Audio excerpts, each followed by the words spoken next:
started. Hello, everyone, and welcome to Zephyr's Adjusted for Risk podcast from the shores of Lake Tahoe.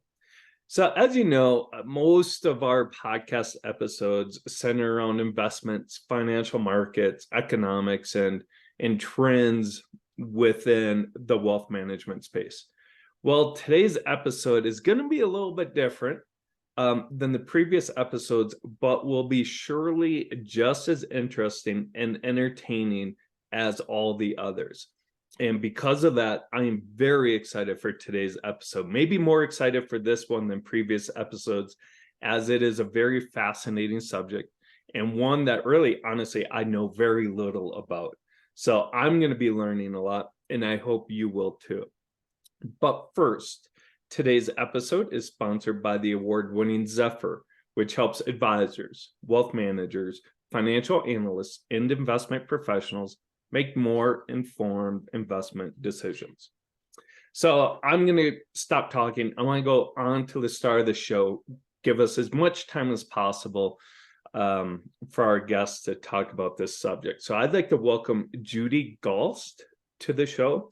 Judi is Associate Director of Private Clients at Henley Partners New York office, where her role is to consult with individuals and families who are considering citizenship or residence by investment as a means to diversify their mobility options. She specializes in understanding the needs and objectives of her clients, and then recommends the program or programs that will best accomplish their goals. So first, thank you so much for joining the show, Judi. I'm really excited for this conversation. It's going to be a lot of fun. So can you start by telling us a little bit more about yourself? That bio is very brief, and also telling us a little bit more about Henley and Partners. Absolutely. And thank you so much for inviting me today. I'm really looking forward to our conversation. So just as a bit of background about Henley and Partners, we have been in business for over 25 years, and we specialize in helping individuals and families that want to obtain alternative residence or citizenship by investment.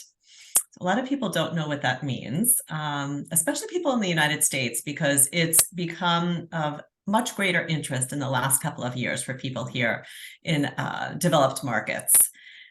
There are programs in countries around the world where if you make some type of financial investment, and it may vary depending upon the country, you are able to gain either residence or citizenship in that country. And so our firm has identified sort of the top 40 programs right now that we consider to be top tier, that have gone through our country due diligence. And we speak with people around the world. We have offices in 40 countries around the world. And depending upon what their needs are, their objectives are, we help identify what program might help them achieve their goals. Of our 40 offices around the world, we're really excited that we just opened 3 offices in the United States. As you indicated, I work in our New York office. We also have an office in Miami as well as Los Angeles. And this is our first U.S. entity. Wow. In the past, historically, many of our clients were from emerging markets. They lived in countries where they had weak passports, which means it was really difficult for them to travel.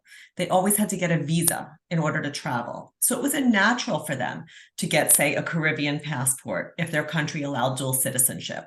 Or if their country didn't allow dual citizenship, they might look at a residence that also gave them travel benefits, such as a residence in Europe.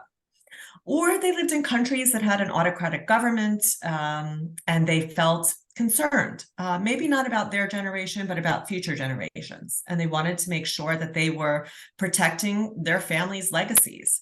And so they would consider getting an alternative residence or citizenship.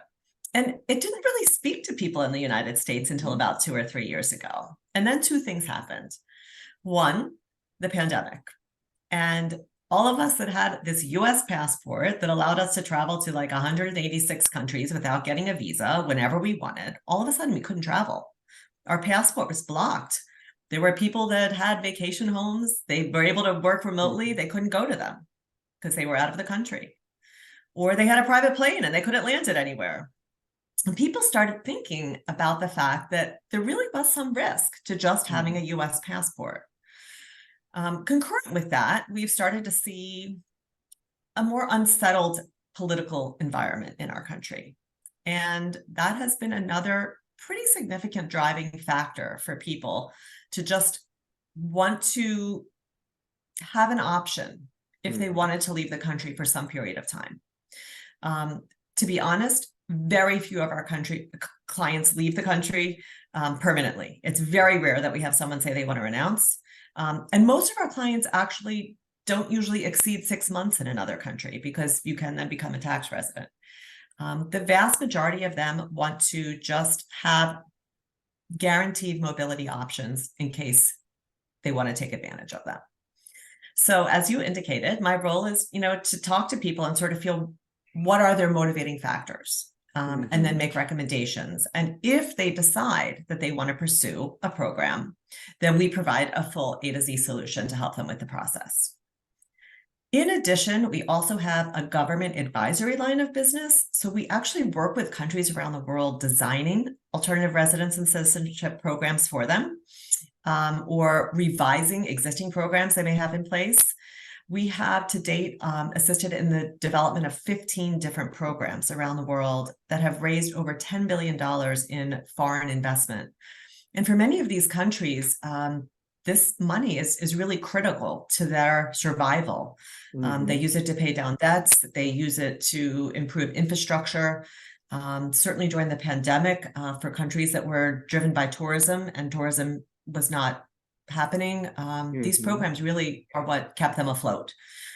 So that's a bit about me and Henley and Partners. That's fantastic, Judi. If that outline right there just shows that you're the perfect person to have on this conversation. You're an expert here through that just a couple minutes there. So our guests are going to learn a lot here. I'm a little ashamed to say this, but I have never been outside of North America. I grew up in a small town in Wisconsin. So you could say that maybe I'm a little sheltered. So remember that when you answer this next question and all these other questions, maybe answer it like you're talking to a fifth grader. So can you please explain to us, you did a fantastic job, and I think you probably answered this question at the open, but what does residence and citizenship by investment really mean? That's actually a really good question. So there is a difference between residence and citizenship. So if you get a residence, that gives you the ability to live in that specific country for up to 12 months a year. So you could live there permanently if you wanted. It does come with certain conditions.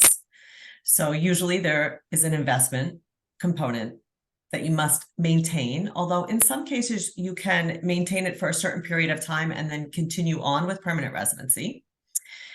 Some may have physical stay requirements. So if you want to be a resident in our country, you need to live here 6 months a year, or you need to visit 14 days every 2 years. Again, it's going to vary depending upon the country. You may need to renew it every 2 years or every 5 years, but it will definitely need to be renewed. It's not permanent. But it typically doesn't give you the ability to have benefits in other countries. Okay. And I'm thinking specifically about Europe, and it's a good way for me to sort of compare what the difference is between a residence and citizenship if I focus on Europe. So let's say you have a residence in Spain. Okay. Following with what I just told you, you could live in Spain 12 months a year.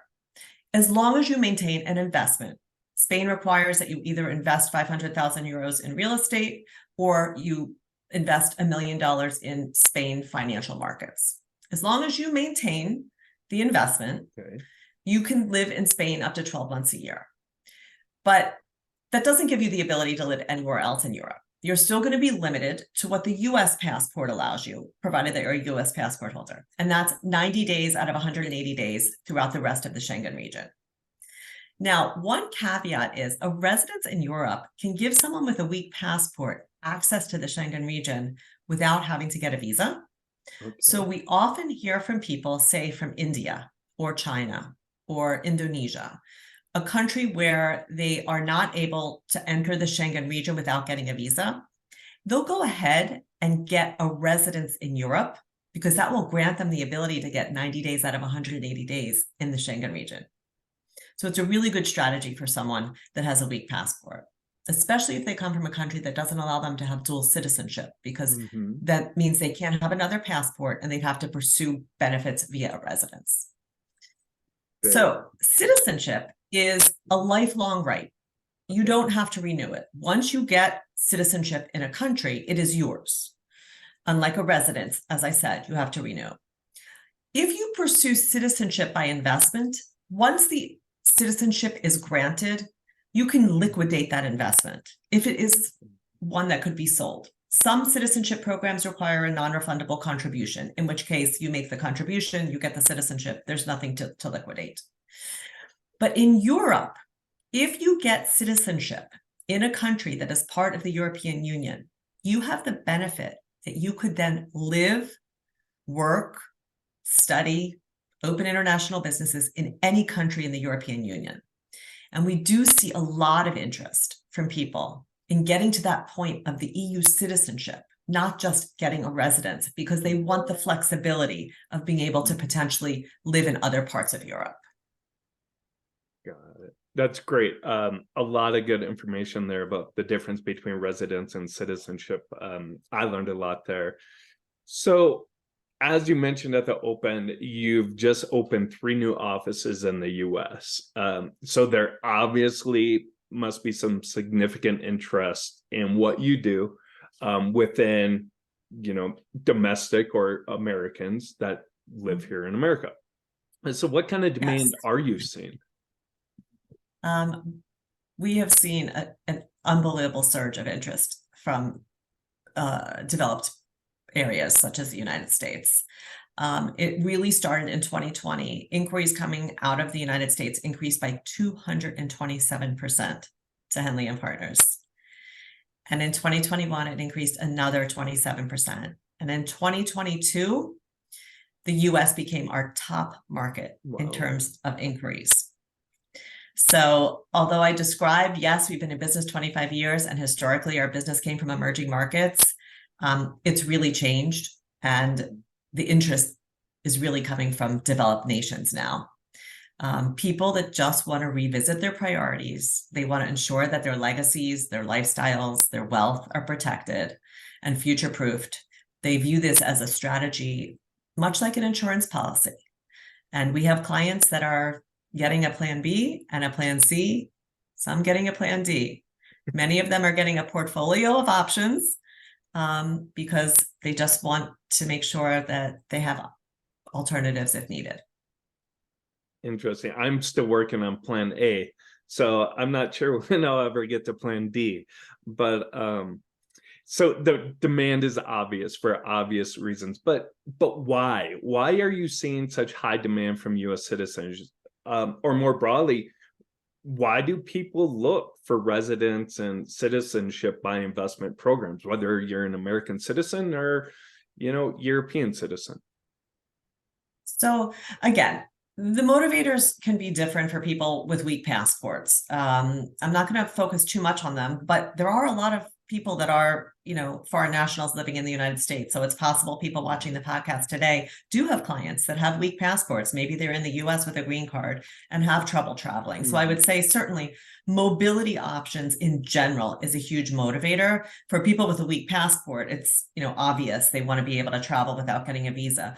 But for people in the US, it's more driven by sort of the trauma of the pandemic and feeling like if I only have a US passport, or if there were something else to happen where the US passport were blocked, I don't want to ever be in that position again. So I'd say mobility is 1. 2, again, plan B.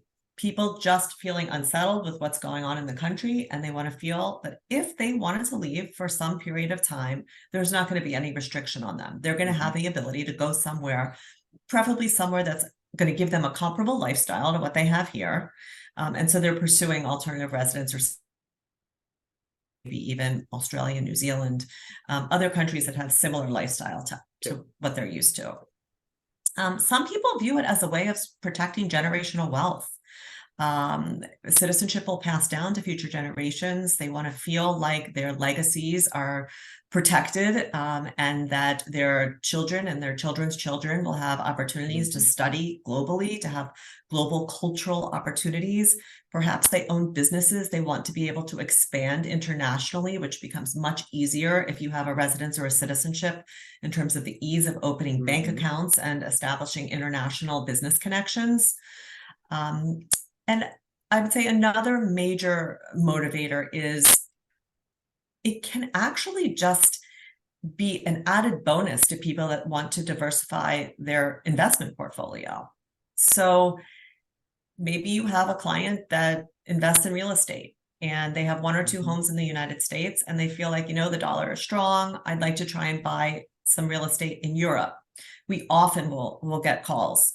Is there a country where if my client invests in real estate that they could get a residence or they could qualify for citizenship? And there are programs where that is the case.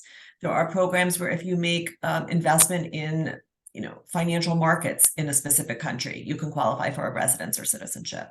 There are programs where if you make a bank deposit in fixed income bank securities, you can get citizenship or investment. So it can actually just be part of an overall strategy, as clients don't want to necessarily hold all of their assets in the United States. They don't necessarily want to hold them all in US dollars. And so by just looking at different ways of diversifying their assets, they may be able to obtain the benefit of residence or citizenship. And then one of the things that's so fascinating about my job is talking to different people and what their motivators are. So those are sort of the top most popular ones. But I mean, I hear from people that are thinking about healthcare and they're worried long-term about affording healthcare in the United States. And they know there are many parts of Europe that have tremendous healthcare systems, and they want to feel that if they needed to access more affordable healthcare, they see that this is a route in order for them to accomplish that. I have people, sadly, like with young kids that like guns in schools, and they just feel like they're not positive they want to raise their kids in the gun culture that we have in the United States. So there's a whole wealth of motivators, but I think I covered probably the more popular ones. That is fantastic. When we initially started this conversation a few months ago, I was like, well, usually it's just, I would think lifestyle, right? Yeah, I want to go spend a few months in Greece or something like that. It sounds like a fantastic lifestyle. Then you talk about investments, and my ears perked up, as I'm more of an investment person. That's where my role is at. So, and my ears just perked up there about diversification, diversifying your portfolio or your wealth strategy. Now you're really starting to talk into my wheelhouse here. So a lot of today's listeners are RIAs, private offices, and wealth managers.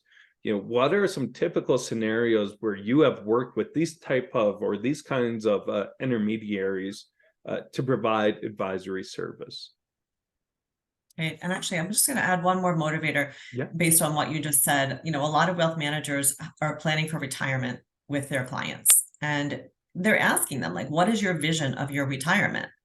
And many people will say, like, we'd love to, have an apartment in Paris and live there 4 months a year. And you should be aware, with a US passport, you can't live 4 consecutive months in Paris. Your passport is limited 90 days out of every 180 days. So it may make sense, even if the person is not going to be retiring for 8-10 years, to look at a program like Portugal, which can get you an EU passport in 7-8 years, so that they then have the freedom to spend unlimited time if they want it in France. So I just wanted to mention that as one additional motivator that I had to say. A great point there. As a wealth manager, usually we think about, okay, you're in retirement. We've got to get your nest egg up to whatever your investment goal is in 8 years or 10 years, right? Usually we're talking in terms of your investment portfolio. How much money do you need to retire, or how much money do you need to send your son or daughter off to college? Here, you made a great point about planning ahead, knowing your clients' retirement goals and objectives. If it is to have an apartment in Paris, or Portugal or something, you need to look 8 years in advance. Just like you said, we think of 8 years in advance to retirement. How much money do you need? So it's just another way of knowing your clients, understanding their wishes and goals, and planning ahead that if you want to be in Portugal, or 8 to 7 years, or you got to know in advance. Right.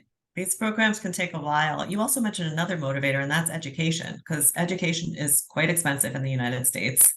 And by strategizing in terms of your citizenship planning, you can potentially get much more affordable secondary education for your children. I have a client that was looking at doing the program in Ireland because his son wanted to go to medical school, and they have amazing education in Ireland. And I think his tuition here in the United States was going to be $150,000 a year.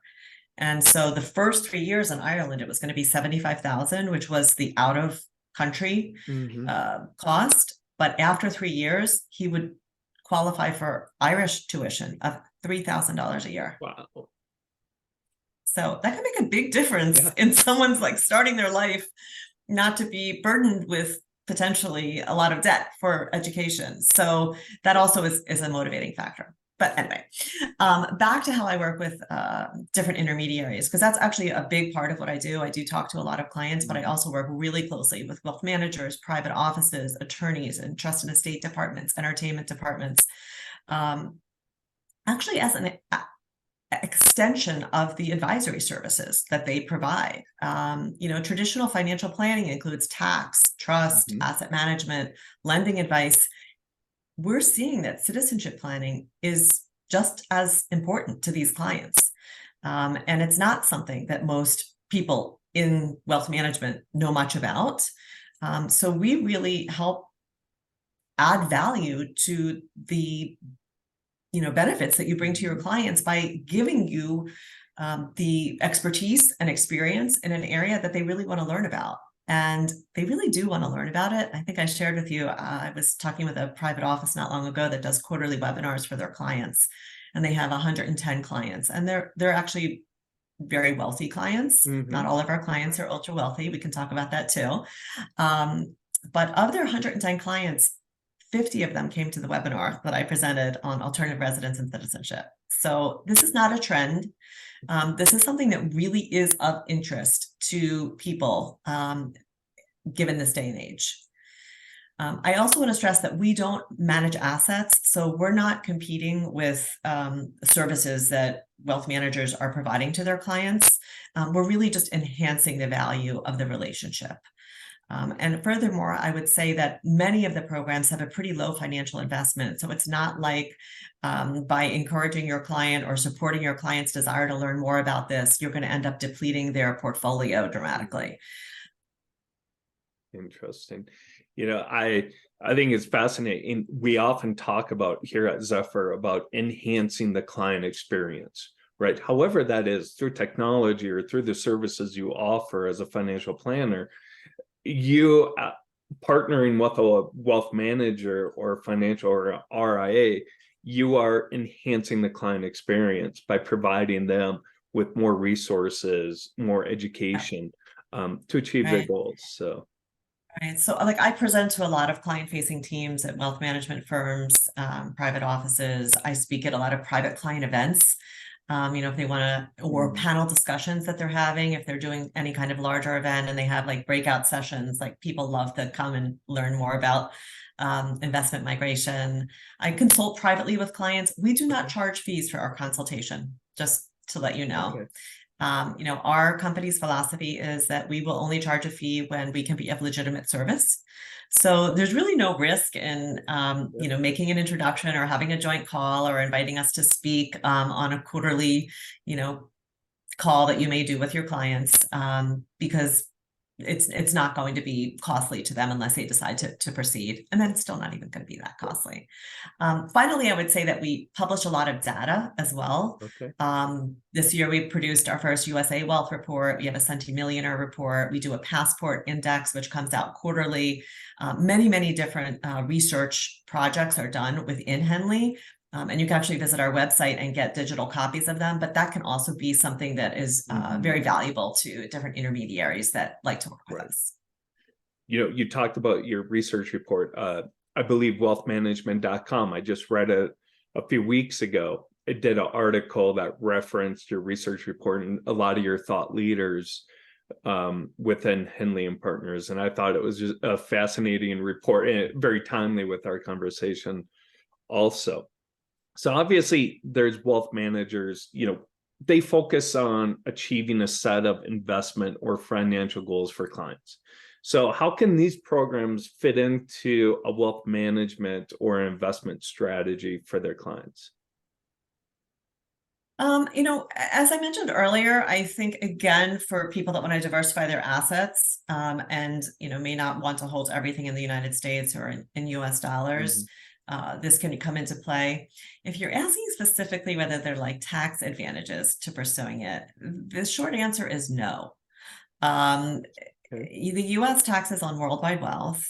So having an alternative citizenship is not going to help you in any way avoid taxes within the United States. Most of our clients don't become tax residents in the countries where they become a resident or a citizen.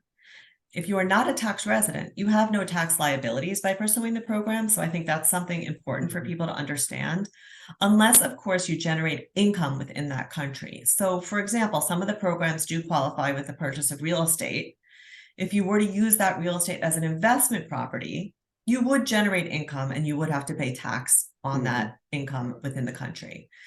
At Henley, we're not licensed to provide tax advice, but part of our consultative service includes a consultation with a local tax professional that can talk with the client, understand their specific circumstances and how they intend to use this alternative residence or citizenship. Do they intend to become a tax resident there and actually relocate, or are they going to stay under the 6 months? And there could be many other considerations. And the clients, have the initial consultation, and if they want to do further planning with a local tax professional, then they can engage with them directly.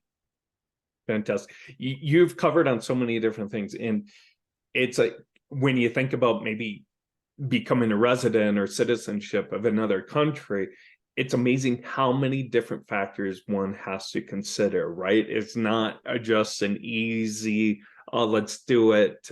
There's a lot of that. What I've learned in talking to you over the past few weeks, it's not really a simple process, and it's worth paying somebody for advice and to get help on how to do it correctly, right? Not just Absolutely. We try to make it as seamless as possible. Once we engage with a client, and we do charge a flat fee, so they'll know. They'll get a comprehensive financial estimate prior to engaging with us. So they will always know, what the cost is going to be for our service. But we handle every aspect of it, except for the fact that the client does actually have to produce some documents. It's kind of like using, a tax professional to do your taxes. They do need your documents in order to prepare your taxes. So yes, you will need to present, say, your birth certificate or your passport or getting an FBI report. But we explain thoroughly everything that's needed. A lot of things need sometimes to have official certifications called apostilles. We have resources to help you get the proper certifications. We know how to help you in terms of replacing documents that you may no longer have, and try to make it as seamless as possible. Interesting. Going back to the investment strategy, a lot of times when we think about investing internationally or in foreign markets, we think of just investing in an international mutual fund, right? It's or an ETF. It's an easy way to gain access. But as it's not so much now. The globalization has gone away a little bit over recent years, but so many of the largest companies in the US have a lot of their sales come from international markets. So that globalization, are you really getting a lot of diversification? Investing in a lot of people think, well, I'm just going to invest in real estate. I'll go to Lake Tahoe and buy a second home and make it an Airbnb, or go to Florida. Now, if you really want to diversify, and you mentioned it with your investment strategy, maybe you want to consider actually buying real estate in a foreign country, making that a rental property or an investment property, and then also live there, have the opportunity to stay there. It's such a fascinating, different way of thinking about, investing overseas, and how you guys can really help diversify a investment or a investor's portfolio more so than just buying property or real estate within the US. Right. I would say two things too. First of all, in terms of the real estate, I mean, we are not real estate brokers. We're also not financial brokers. So what we do, for example, in Portugal, if you wanted to invest in a mutual fund, which is one of the opportunities, we set up a call with the fund manager. We have the client get the prospectus, so that the client is making their own educated decision. Similarly with real estate, either connecting them with brokers or having developers for new project development join them on a call and pitch them on why their product makes the most sense. Of course, we are only going to use highly vetted developers if we're going to make that introduction. But I think in the big picture, this is not something people do to make money. They have to be motivated by the end result of having the alternative residence or citizenship, because there probably are a lot of other better investments for them that will give them greater return than, say, investing in a hotel development project in Portugal that doesn't pay you any interest. And so when I hear from a client that says, like, I have some money and I want to invest it in real estate and get a citizenship, like, the two don't necessarily go together. You have to feel like your return on your investment is that residence or that citizenship. And yes, you may be able to realize return. You may invest in a mutual fund that has great performance and continues to have great performance while you're holding it. You may invest in real estate and the market may do really well, and you may decide to sell that real estate and make a return, but it can't be your primary objective. Your primary objective really has to be, I want to have an alternative residence or citizenship. So the investment return, or thinking as an investment, should be plan D, right? Yes, plan I would say D. Yes. Awesome. So when I initially thought, we had these conversations, I thought these programs were just earmarked for the rich and famous, for the 1%. Can us 99% of people, is it something that where the price is coming down a little bit for us? I wouldn't say the price is coming down, but I would say that there are options for a variety of budgets. So yes, there are certain programs that are extremely costly, like Malta. You can get an EU passport in about 14 to 16 months, but they look for a non-refundable contribution of a very large amount and a tie to the country with real estate. And that would not be a program for someone that doesn't have significant means. But the Caribbean, very, very affordable. Main applicant starting at 100,000 contribution. Portugal, which is going to be changing. I don't feel it will close, but it is changing. But I can speak to the current law right now. You can invest as little as 280,000 euros with a guaranteed buyback when you become a citizen. So yes, you have to have the liquidity to be able to put 280,000 euros in this hotel development project for about 7 to 8 years, but then you get it back. So I think that opens up options for people that may not be ultra high net worth, but do want to have potentially, a European passport. They may want their children to be able to study there and have the education benefits of it. Greece, again, also relatively affordable. You can buy real estate, 250,000 euros. It can be an investment property, so you can generate income on it. At some point, you could sell it. It's an asset, hard asset. So I don't think that's particularly out of line, but there are some programs that are quite expensive. So there's probably something for almost everyone, as long as they have some moderate income. Right. Interesting. We're going to have you on again, Judi, to talk maybe more about some of the programs. It sounds like it's just not one size fits all. There might be a program for every different individual, just like investments. There's not one investment that fits for everyone, right? There's you and I probably have different investments, so there's probably different programs that might fit you better versus me. fascinating. And at the end of the day, it's really about investing in flexibility, right? And mobility, like you said at the very beginning, when you invest in these programs. Such great, great information. I'd love to come back. We could dive into all the different programs, and I can tell you a bit about sort of what's the typical profile I see that wants to go in this direction or that direction, and how do you actually qualify, and how long do they take? Because those are all factors that help someone arrive upon what makes the most sense for them. Yeah. And it all links back to investments, right? Just like, each person, it depends on their goals, what they want, their objectives, and really fantastic. Judi, thank you so much for bringing such great insight and expertise on such a fascinating topic. I've learned a lot. I've learned a lot in just a couple of months talking to you about a subject that I honestly had no idea was really out there, because like I said, I'm a little sheltered. Yeah, but you're not alone though. I think in the United States, a lot of people are not aware of this. As I said, this is really something that has only come popular in the last 2 to 3 years. Even my friends, when they hear what I do, they're like, "You do what? That's legal?" And I'm like, "Yes, this is a real thing. This has been in place for like over 25 years." But in the US, people just were not knowledgeable about it. But I will tell, your audience that it is something that people are really interested in learning about, and that many people are considering. So I'd welcome the opportunity to speak with any of them. Definitely. Where can our audience learn more about Henley and Partners and then be able to contact you? So you can definitely go to our website, which is henleyglobal.com. Okay. And I'll give you my email address, which is probably the easiest way for people to reach me. It's my first name, Judi, Judi, dot my last name, Galst, Gals as in Sam, T, at henleyglobal.com. Awesome. Thank you so much, Judi, for coming on the show. Let's do it again. It was fantastic. Love to. I really enjoyed our conversation. So thank you everyone for listening to this episode of Zephyr's Adjusted for Risk podcast. You can watch all of our other podcasts on the Adjusted for Risk YouTube channel, as well as on Spotify and iHeartRadio. Thank you so much, and have a great rest of your week.